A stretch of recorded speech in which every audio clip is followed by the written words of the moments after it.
Тараз қаласындағы 35 сайлау учаскесінде бүгін егіздер шеруін байқауға болады.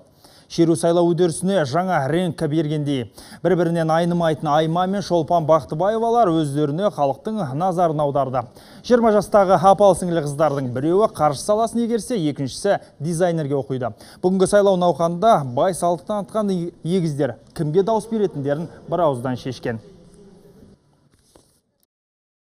Мен үшін сайлау өте жауапты іс. Менің таңдауыма көп нәрсе байланысты екендігін жақсы түсінемін. Ол тіпті шешуші дауыс болуы да мүмкін, сондықтан қателеспегенім жөн. Ал көкшетаулық көпбалалы ана Рауза Шамғанова да бүгін отбасымен бірге ел болашағы үшін таңдау жасады. Қорабай аға екеуі 55 жыл отасып, қазір 6 баладан 8 немере, 4 шөбере сүйіп отыр. Айта кету керек, бүгін осы Шамғановтар отбасының өзінен 14 адам дауыс берді. Еліміздің тағдыры бізге маңызды. Сол балалардың болашағы үшін бар даусымызды осы бүгін сайлау учаскесіне келіп беріп тұрмыз бала-шағамызбен. Қазақстан көркейе берсе екен деп тілейміз. Балаларымыздың бақытты өмір сүрсе екен деп тілейміз.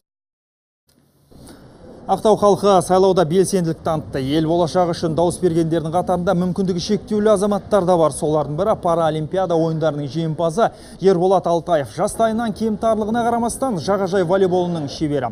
Талантты спортшы қазірде облыс құрамасының жаттықтырушысы. Өзі баулайтын команда халықаралық жарыстардың бірнеше дүркін жеңімпазы. Қазір мүмкіндігі шектеулі жандар үшін кедергісіз орта қалыптастыру бағытында да өз жұмысын жасалып отырған жоқ. Осы бағыттағы жұмыстардың жалғасқанын қалаймыз дейді ол.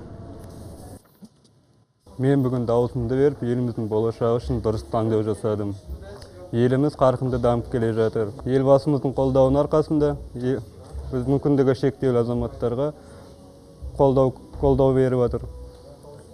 Оны айтып кететін жағдай, биыл қаламызда іргесі қаланғалы тұрған спорт кешенін айтып кетуімізге болады. Осындай жаңалықтар көп болсын.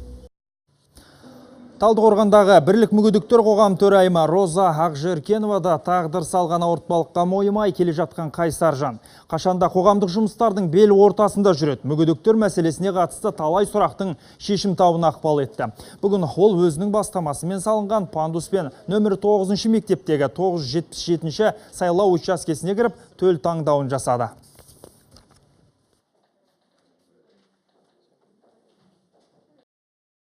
Әр қазақстандыққа бүгін ең қымбатты күн.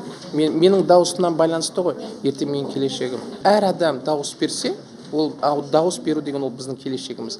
Келешегіміз біздің әрине әр адамның ол бақытты болуы.